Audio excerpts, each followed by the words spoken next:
بسم اللہ الرحمن الرحیم۔ السلام علیکم دوستو، آج میں آپ لوگوں سے اور زبان میں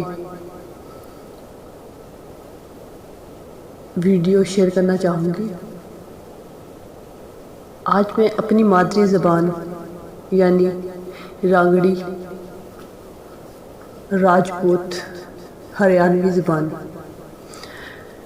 تو آج میں اسی زبان میں آپ لوگوں سے اولیاء اللہ کے مرتبے کے بارے میں بتاؤں گی۔ امید ہے آپ لوگوں کو پسند آئے گی۔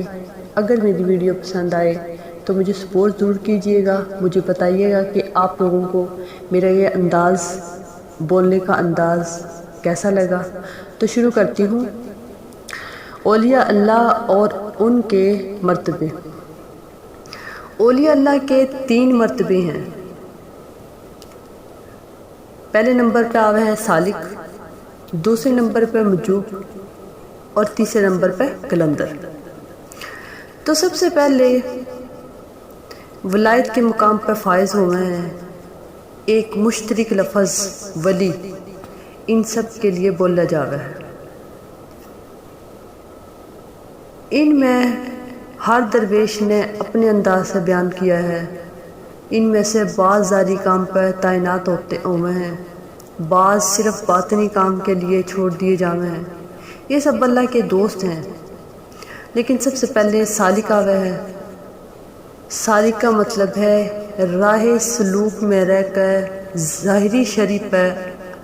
ظاہری شرع پہ عمل کرنے والا سالک کہلاوے ہے۔ یہ شرع پہ کاربند رہ کے تقوی طاعت کے اعلیٰ مقام پہ فائز ہو کے طریقت نے عام کرے ہے۔ اس مقام انتہائی اہم اور اعلیٰ ہے۔ اس پہ تمام کیفیت گزرے ہے۔ یہ ہوش میں رہ کے ہوش مندہ کی صحیح تربیت کرے ہے۔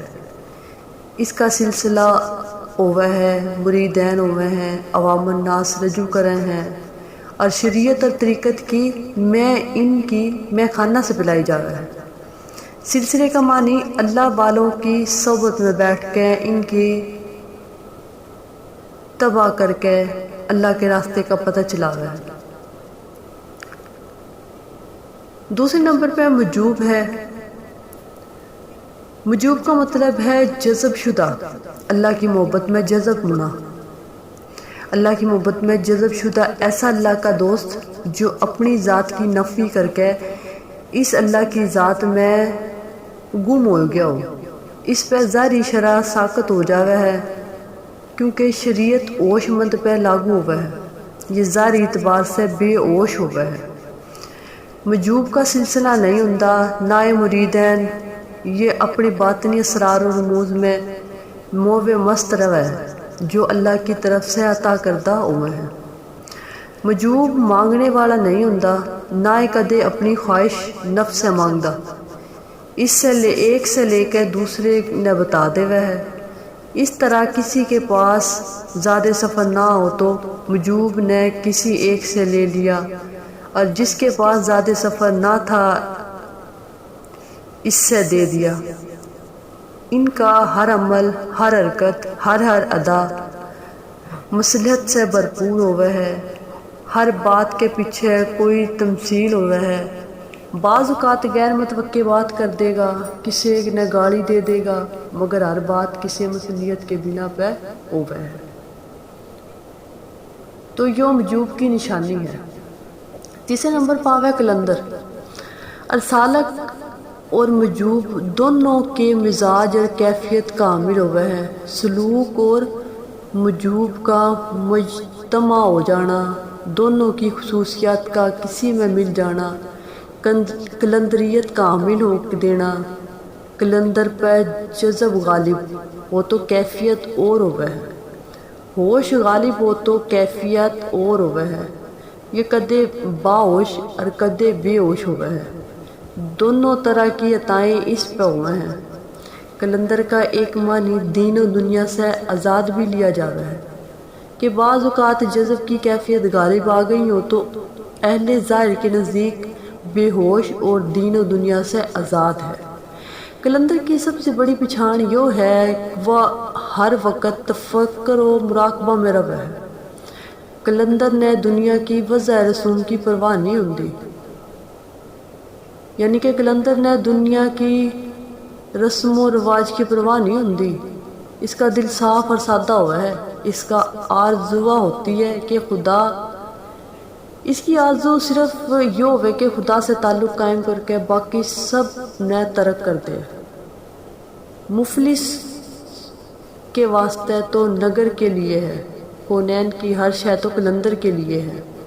مفلس کے لیے ہے نہ تو نگر کے لیے ہے، کونین کی ہر شے تو کلندر کے لیے ہے۔ کلندر سے ایک مراد کل اندر بھی لیا جاتا ہے کہ عالمین اور کل جہاں اس کے اندر پوشیدہ ہے، سب کچھ سمیٹے ہوئے ہیں۔ دوستو یہ تھے 3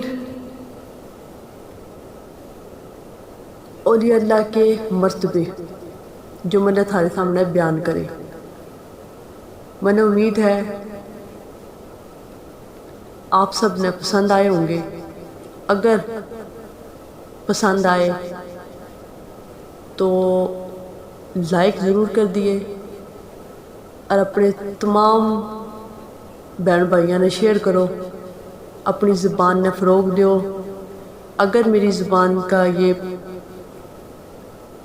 پڑھا ہویا میری ویڈیو بنی ہوئی اگر تم نے پسند آوے تو لائک ضرور کریو، کمنٹس بھی ضرور کریو اور میرے چینل نے سبسکرائب بھی کر دو اور بیل آئیکن پریس کرنا نہ بھولیو تاکہ اس زبان میں آنے والی ہر ویڈیو تھارے تک پہنچ سکے۔ دعا میں یاد رکھیو، اپنا خیال رکھیو۔ اللہ حافظ۔